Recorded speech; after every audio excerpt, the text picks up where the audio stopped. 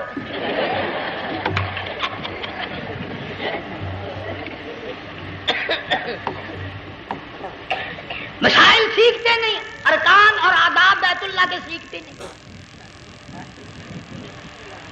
D C کے دفتر میں اگر جانا ہو کئیوں سے پوچھے کیسا جاؤں، کس طرح درخواست دوں، کیسے کہوں، کیسے کھڑا ہوں، کیسے بیٹھوں، کیا عرض کروں، اور اللہ کے دربار میں ہم جاتے ہیں اور سیکھ کرنے جاتے ہیں۔ یہ خوف نہیں کہ اگر بے ادبی ہوگی تو مارا جاؤں گا۔ اللہ تبارک و تعالیٰ جل شانہ نے اسماعیل علیہ السلام کی نرم و نازک ایڑیوں سے بنیاد ڈال کر خانہ کعبہ کی، اللہ نے ہمیں یہ کعبہ دیا، گناہوں کی معافی مانگنے کے لیے وہاں جاؤ، اللہ تبارک و تعالیٰ کے دربار میں حاضر ہو کر مانگنے کے لیے یہاں جاؤ۔ ارشاد فرمایا مدنی کریم صلی اللہ تعالی علیہ وسلم نے، جو آدمی صحیح ارکان حج کے ادا کر کے واپس جاتا ہے اس طرح واپس آتا گویا آج ہی ماں کے پیٹ سے پیدا ہوا۔ پہلے لوگ یوں ہی حج کیا کرتے تھے، یوں ہی قربانیاں کرتے تھے، اب تو ہر چیز کی لوگ آسانی تلاش کرتے ہیں۔ پچھلے بقرعید کے موقع پر ہمارے مسجد میں ایک آدمی مجھے کہنے لگا اگر کوئی غریب آدمی مرغی کی قربانی دے دے تو لگ جائے گی؟ میں نے کہا تو مکھی مار دے انشاءاللہ وہی لگ جائے گی۔ سارے کام ٹیڑھی ہو گئے، نیچے نیچے نیچے نیچے کو چلے آ رہے ہیں۔ آج کل وہ ٹیڑھی بکرے بکری آئے ہوئے ہیں نا، کہیں تو قربانی کے لیے یا کندھے کو اٹھا کر لاوے۔ اب بتاؤ یہ گوشت بانٹے گا یا کھاوے گا یا فریج میں رکھے گا، کیا کرے گا؟ بالکل کام بگڑ گیا۔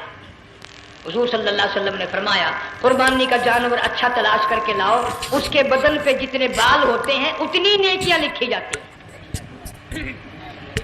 اور میرا موضوع نہیں، حضور صلی اللہ علیہ وسلم نے فرمایا کہ میں نے اللہ سے دعا کی تھی میری امت کا کیا بنے گا۔ پل صراط پہ سے گزرتے وقت اللہ تعالیٰ نے میری دعا کو قبول فرما کر یوں فرما دیا کہ تیری امت جو قربانی میں جانور ذبح کرے گی میں خدا پل صراط کے کنارے پر زندہ کر کے ان سب جانوروں کو سواریاں بنا کر پیش کر دوں گا۔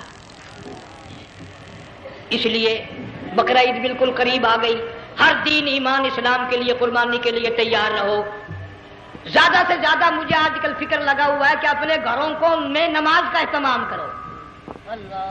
آج حال یہ بنا ہوا ہے کہ اگر گھر والی کی گود میں موت آئی تو گھر والی بے نماز، دھی کی گود میں موت آئی دھی بے نماز، بہن کی جھولی میں موت آئی بہن بے نماز، بیٹے کی گود میں موت آئی بیٹا بے نماز، بھائی کی گود میں موت آئی بھائی بے نماز، ڈاکٹر کے ہاتھ میں موت آئی ڈاکٹر بے نماز، کمپیوٹر کے ہاتھ میں موت آئی کمپیوٹر بے نماز، نرس کے ہاتھ میں موت آئی نرس بے نماز، تیرا کفن خرید کے لانے والا بے نماز، تیرے غسل کا پانی گرم کرنے والا بے نماز، تیری قبر کھودنے والے بے نماز، تیرا جنازہ اٹھانے والے بے نماز، تیری قبر پہ مٹی ڈالنے والے بے نماز۔ اگر تو نمازی بھی ہے یہ اتنے چاروں طرف کے بے نماز تجھے جنت میں کب جانے دیں گے؟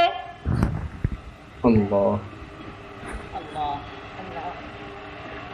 اس بچی کا فکر کیوں نہیں کرتا؟ کلاس میں فیل ہو جائے تجھے دکھ لگتا ہے میری بچی فیل ہو گئی، ساری عمر نماز نہ پڑھے تجھے کبھی درد نہیں ہوا کہ جہنم کے انگاروں میں جلے گی۔ بیوی ایک دن تیرا کہنا نہ مانے آگ لگ جاتی ہے، ساری عمر نماز نہ پڑھے بے ایمان تجھے کبھی آگ نہیں لگی۔ اس گھر سے تیرا جنازہ نکلے گا، اس گھر سے تیری میت اٹھے گی جس گھر میں تو نے سارے بے نماز پیدا کر رکھے ہیں، سارے بے نماز اکٹھے کر رکھے ہیں، کس طرح ایمان کلمہ ساتھ لے کر جائے گا؟